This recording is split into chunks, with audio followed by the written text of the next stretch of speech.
Ma'am हमें जो सामान नहीं मिले ना, हम मैम को बोलते तो मैम प्रिंसिपल मैम को बोलते तो प्रिंसिपल मैम ने हम पे ये आंसर बोला कि ये आदिवासी गवार है, ये क्या कर लेंगे, ये तो आदिवासी गवार है और आगे से इतना पॉइंट आता ही नहीं ऐसा। कोई बात नहीं। शुरू कर चुके हैं नेशनल चौपाल। तमाम उन बड़ी खबरों को लेकर आपके बीच हाजिर हो चुका हूं जिन खबरों को इस देश का मनुवादी जातिवादी मीडिया आपके साथ साझा नहीं करता। आप चाहते हैं कि नेशनल चौपाल की तमाम खबरों को इस तरीके से आपको लगातार प्रत्येक दिन आपके साथ हम रूबरू करते चले, उसके लिए आपको हमें आर्थिक मदद करना काफी ज्यादा आवश्यक है कि जिसके चलते तमाम समस्याओं का जो सामना हमको आए दिन करना पड़ता है, उन तमाम समस्याओं को दरकिनार हम काम अपने तेजी से जो है खबर आपके तक पहुंचाने का सिलसिलेवार कर सके। इसके साथ साथ बता दें कि जिस तरीके से बहुजन समाज पार्टी हो और तमाम राजनीतिक पार्टियां हो या फिर बहुजन राजनीति करने वाली राजनीतिक पार्टियां क्यों ना हो, इसमें वंचित बहुजन आघाड़ी का जब नाम निकल कर आता है तो हाल ही में आपने देखा कि महाराष्ट्र में जो महानगर पालिका चुनाव हुए, इन महानगर पालिका चुनाव में वंचित बहुजन आघाड़ी इस बारी में जो परिणाम निकाले हैं, वो परिणामों को लेकर तमाम राजनीतिक पार्टियों के नेता और सामाजिक कार्यकर्ता काफी ज्यादा प्रभावित होते हुए दिखाई पड़ रहे हैं। और ऐसा ही सिलसिला देखने को मिला महाराष्ट्र के अमरावती से। महाराष्ट्र के अमरावती के मोर्शी तालुका में, मोर्शी तहसील में वंचित बहुजन आघाड़ी में कई सामाजिक कार्यकर्ता अब पार्टी में शिरकत कर चुके हैं। वंचित बहुजन आघाड़ी का दामन थामते उन्होंने कहा है कि जिस तरीके से प्रकाश अंबेडकर इनका नेतृत्व और जो जनाधार बढ़ाने का काम वंचित बहुजन आघाड़ी पूरे महाराष्ट्र में कर रही है, इसीलिए हम वंचित बहुजन आघाड़ी में अब शामिल होते हुए आपको नजर आएंगे। इसके साथ साथ वंचित बहुजन आघाड़ी के अमरावती के जिलाध्यक्ष राहुल मेश्राम, इनके नेतृत्व में तमाम लोगों ने वंचित बहुजन आघाड़ी का दामन थामा है और उन्होंने कहा है कि जिस तरीके से वंचित बहुजन आघाड़ी काम कर रही है वो इस वक्त सबसे ज्यादा समय की मांग है। इसके साथ साथ आपको बता दें कि मध्य प्रदेश में जहां पर भारतीय जनता पार्टी की सरकार है और आए दिन तमाम तरीके की जातिवादी घटनाएं रुकने हुए थमते हुए नहीं दिखाई दे रही और बार बार मध्य प्रदेश से निकल कर आती है। आदिवासी समाज से ताल्लुकात रहने वाली एक छात्रा ने अपनी आपबीती जब विधायक के सामने में रखी तो निश्चित रूप से तमाम चीजें सुनकर आपका दिल भी दहल जाएगा।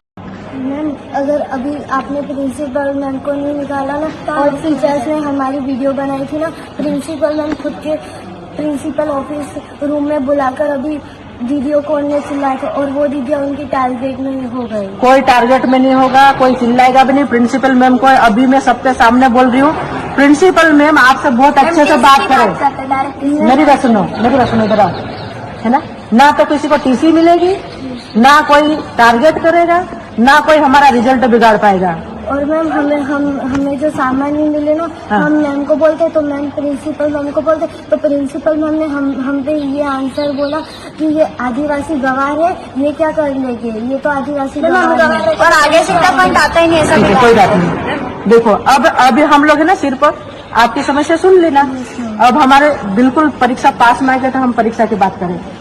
मध्य प्रदेश के अलीराजपुर से ये खबर निकल कर आती है जहां पर सरकारी स्कूल में जो बच्चियां है, प्रिंसिपल के माध्यम से उन्हें जिन शब्दों को बोला गया, उनके शब्दों को जिस तरीके से कहा गया है, वो बातें आपके साथ रूबरू कर रहे हैं कि ये आदिवासी गवार है। कहा जाता है छात्रों को कि ये आदिवासी गवार है और ये क्या कर लेंगे, हमें टारगेट कर कर बोल रहे हैं और बोल रहे हैं टीसी दे देंगे। आदिवासी छात्राओं ने बताया कि जब प्रिंसिपल के बीच जाकर वो तमाम अपनी समस्याओं का रखने का काम करते हैं तो ये कहा जाता है उन्हें कि आदिवासी गवार है, आखिर कर ही क्या लेंगे, हमें टारगेट किया जाता है और बोल रहे हैं कि टीसी तक देने का काम होगा। मध्य प्रदेश के अलीराजपुर के सरकारी स्कूल के बच्चियों ने प्रिंसिपल के जरिए जो तमाम शिकायतें हैं वो विधायक के पास पहुंचकर करने का काम किया है। इस बात की आप कल्पना करिए कि तकरीबन 78 साल इस देश के अंदर आजादी के होने के बावजूद भी इस तरीके की घटनाएं सरकारी स्कूलों में होते हुए दिखाई पड़ रही, वो प्रिंसिपल के हाथों से। तो इस कल्पना कर सकते हैं कि गांव कस्बों इलाकों में क्या कुछ नहीं होता होगा।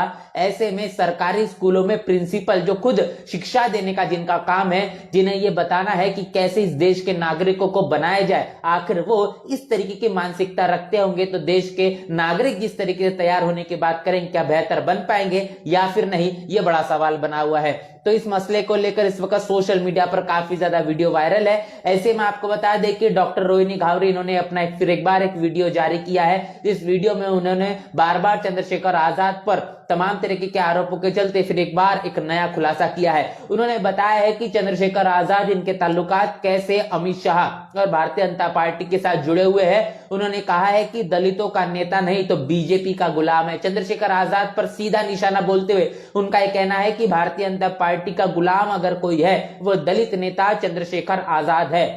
चंद्रशेखर आजाद के जरिए तमाम मसलों पर अपनी प्रतिक्रिया दी जाती है, लेकिन असल मायने में पूरी तरीके से मसलों को हल करने की बात हो या फिर बहुजन समाज के एक सच्चे नेता बनने की बात हो, वह चंद्रशेखर आजाद से कई कोसों दूर है। वह सिर्फ नाम मात्र खाना पूर्ति और अपने तौर तरीके से राजनीति करना चाहते हैं। बहुजन समाज का भला करने का कोई भी मंशा चंद्रशेखर आजाद के मन मस्तिष्क में नहीं है। इसके साथ साथ आपको बताएं कि महाराष्ट्र के पुणे विश्वविद्यालय में क्या हुआ, जो आप जानकर हैरान हो जाएंगे, जो कि संविधान विरोधी के कार्य नजरिए से देखा जा रहा है। सावित्रीबाई फुले पुणे विश्वविद्यालय के अंतर्गत आने वाले तमाम जो विद्यालय हैं, उन तमाम विद्यालयों के छात्र छात्राओं से नासिक में होने वाले कुंभ मेले में ब्राह्मणों की सेवा करने के कार्य लगाने का आदेश दिया गया है। इस खबर को डॉक्टर विलास खरात इनके जरिए साझा की गई। तो आप कल्पना करिए कि जिन विश्वविद्यालयों में छात्र छात्राएं वो पढ़ते इसलिए है कि अपने शिक्षा के जरिए अपनी जिंदगी को बेहतर कर पाए,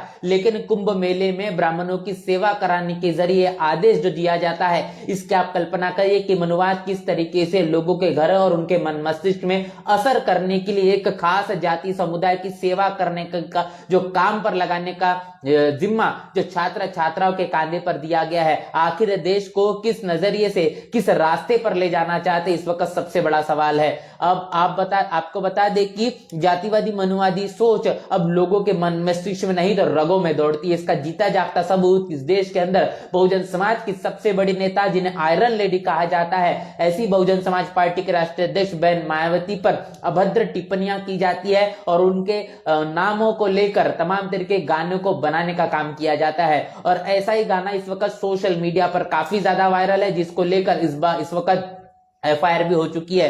तो बता दें कि बहन मायावती पर जो शब्दों का इस्तेमाल किया गया है, जो भाषा का इस्तेमाल किया गया है, समाजवादी पार्टी से प्रभावित रुचि यादव, जो कि बिरहा गायिका है, बिहार से ताल्लुकात रखती है, सभी के लिए गाया और सभी ने इस गीत को बड़ा प्यार भी दिया, दुलार भी दिया। लेकिन अब कुछ लोग एक उसमें छोटा सा क्लिप ले लिए हैं BSP से मायावती जी के बारे में कि मायावती जी बैठी कोठरिया होली कैसे खेले बना ही संवरिया। मेरे गाने का उद्देश्य केवल मनोरंजन था और मनोरंजन के साथ साथ यह था कि मायावती जी ने अपनी समाज, अपने जनता के लिए खुद को न्यौछावर किया है। मेरा कहने का, मेरे गाने का, मेरे बजाने का केवल इतना ही अर्थ था, ये केवल और केवल मनोरंजन के लिए गीत थे और हंसाने के लिए गीत थे। अब इसका कुछ लोग इस गीत का दुरुपयोग करके खुद का पेज मोनेटाइज करवाना चाहते हैं और फॉलोवर कमाना चाहते हैं और कई दर्शकों के द्वारा FIR की भी कंप्लेन की जा चुकी है। तो मैं आप सभी से माफी मांगती हूँ हाथ जोड़ करके कि मेरा ये गीत गा करके अपने बहुजन समाज को ठेस पहुंचाना नहीं था और जितने बहुजन समाज के भाइयों को मेरी इस गीत से ठेस पहुंची हो मैं क्षमा मांगती हूँ। और बता दें कि इनके खिलाफ बहुजन समाज पार्टी के जिला प्रभारी जो प्रयागराज से ताल्लुकात रखते हैं, उनके माध्यम से FIR दर्ज की गई है। और रुचि यादव, इन्होंने जिन शब्दों का इस्तेमाल बहन मायावती को लेकर कहा है, उन अभद्र टिप्पणियों को लेकर अब उनके जरिए माफी भी मांगी गई है और उस माफी में भी उनकी बात साफ तौर पर दिखाई देती है कि उनका यह कहना है कि मनोरंजन के तौर पर उन्होंने इस तरीके के गाने को बनाया है। तो आप कल्पना करिए कि मनोरंजन करना और किसी का अपमान करना, इसका हक आपको आखिर दिया किसने है। सवाल पूछा जा रहा है कि किसी के लिए इस तरीके का शब्दों का इस्तेमाल करना, जो कि आयरन लेडी है, जो बहुजन समाज की सबसे बड़ी नेता है, जो अपने पूरे बहुजन समाज में एक बड़ा मान सम्मान रखती है, ऐसे शख्सियत को लेकर इस तरीके का शब्दों का इस्तेमाल आप आखिर कैसे कर सकते हैं। तो ये प्रतिक्रिया बताती है कि सिर्फ और सिर्फ ये मसला बढ़ने के बाद, वायरल होने के बाद, सोशल मीडिया पर तमाम तरीके की प्रतिक्रिया के माध्यम से अब रुचि यादव पर यह दबाव पड़ा और उसके बाद उन्होंने इस तरीके का खाना पूर्ति करने वाला क्षमा वाला वीडियो बनाने का काम किया है। इसके साथ साथ समाजवादी पार्टी के बारे में आपको बताया, तो समाजवादी पार्टी ने आज लोकसभा में अनेक मुद्दों को लेकर पोस्टरबाजी करते हुए अपना विरोध दर्ज किया है। उन्होंने समाजवादी पार्टी के तमाम सांसदों के जरिए किसान और लोकसभा में किसान और देश विरोधी यूएस ट्रेड डील के विरोध में प्रदर्शन किया है और किसानों के हितों को बचा सके न वो सरकार निकम्मी है। जो किसानों के अधिकार को नहीं बचा सकती वो सरकार निकम्मी है, और जो सरकार निकम्मी है वो सरकार बदलनी है। इस तरीके की बात में कही गई है। तो आपको बता दें कि प्रधानमंत्री मोदी और डोनाल्ड ट्रंप इनके बीच जो यूएस की ट्रेड डील हुई है, इसको लेकर विरोध लगातार जारी है। विपक्ष हंगामा करते हुए लोकसभा में बार बार दिखाई दे रहा है और किसानों के विरोध में तमाम तरीके की जो घटनाएं प्रतिक्रिया चल रही है उसके खिलाफ भी प्रतिक्रिया का जो माहौल है वो बना हुआ है। इसके साथ साथ राष्ट्रीय अध्यक्ष महानदल के नेता केशव देव मौर्य के जरिए एक बयान साझा किया गया। उन्होंने कहा है कि जिन दलित पिछड़े अल्पसंख्यक नेताओं के भ्रष्टाचार की जांच सीबीआई के अधीन हो वो भाजपा कांग्रेस की मर्जी से किसी पार्टी में जा सकता है। तो आप समझ पा रहे हैं कि अगर सीबीआई की भ्रष्टाचार की जांच होती है और वो दलित है, पिछड़े अल्पसंख्यक से ताल्लुकात रखते हैं, तो भारतीय जनता पार्टी और कांग्रेस की मर्जी के बिना वो किसी और पार्टी में जा नहीं सकते। और क्योंकि ये दोनों राजनीतिक पार्टी आखिर करती क्या है, वो किसी भी पार्टी में रहे लेकिन उन्हें भाजपा कांग्रेस के रिमोट से ही चलना पड़ता है। यदि दलित हो, आदिवासी है, पिछड़े है, अल्पसंख्यक है, तो आप भारतीय जनता पार्टी में हो या फिर कांग्रेस में हो, दोनों राजनीतिक पार्टियों में आप अपने मनमर्जी, अपने बुद्धि सामर्थ्य के हिसाब से काम नहीं कर सकते। जो बीजेपी कहेगी, जो कांग्रेस कहेगी, उसे मुताबिक आपको काम करना पड़ेगा, तब जाके उस राजनीतिक पार्टी में आप टिक पाएंगे। या फिर जो भी मान सम्मान आपको देने की उनकी मंशा है, बीजेपी की हो या फिर कांग्रेस की, वो आपको मिलते हुए दिखाई देगी। तो ये तमाम प्रतिक्रिया देने का काम किया गया है और केशव देव मौर्य इनके माध्यम से साबित किया गया है। कहने की कोशिश है कि भारतीय जनता पार्टी हो या फिर कांग्रेस हो, दलितों, आदिवासियों, पिछड़ों और मुसलमानों को मान सम्मान की बात हो, ये दोनों राजनीतिक पार्टियों में बिल्कुल भी नहीं मिलेगी। तमाम राजनीतिक पार्टियां सिर्फ और सिर्फ अपने वोट बैंक के तौर पर ही दलितों, आदिवासियों और पिछड़ों का, मुसलमानों का इस्तेमाल करती है। इसी बयान से ये साबित होता हुआ दिखाई देता है। तो इस वक्त की तमाम वो बड़ी खबरें जो इस देश का मनुवादी, जातिवादी मीडिया साझा नहीं करता, उन तमाम खबरों को हमने आपके बीच रखा है और कोशिश किया है कि बहुजन समाज की इन खबरों को लेकर आप समझ पाए कि मुख्यधारा का मीडिया किस तरीके से आपकी खबरों को बार बार दरकिनार करने का काम करता है। आपको बता दें कि दिल्ली के जंतर मंतर पर आज महाबोधि महाविहार मुक्ति आंदोलन को लेकर एक बड़ा आंदोलन हुआ, जिस आंदोलन में भंते वीणाचार्य के जरिए इस नेतृत्व किया गया है और आने वाली 1 नवंबर की तारीख दी गई है और पटना के गांधी मैदान को बंद करने की बात भंते वीणाचार्य के जरिए आज कही गई है कि आने वाली तारीख 1 नवंबर को फिर एक बार एक बड़ा आंदोलन आपको बिहार की राजधानी पटना में देखने को मिलेगा। तो इस तरीके की ये खबरें हैं जिन खबरों को आपके बीच रखना काफी ज्यादा आवश्यक है। इन खबरों को लेकर आपकी क्या राय है, आपकी क्या प्रतिक्रिया है, आपकी राय और आपकी प्रतिक्रिया में कमेंट बॉक्स में लिखकर जरूर बताएं और आप बने रहे हमारे चैनल नेशनल चौपाल के साथ। मिलते नए वीडियो में, तब तक के लिए जय भीम। बहुजन समाज की हर खबर पाने के लिए चैनल को सब्सक्राइब करें, लाइक करें, शेयर करें। नेशनल चौपाल को बचाने के लिए ज्वाइन बटन क्लिक करके चैनल की सदस्यता लें और चैनल को आर्थिक मदद करें।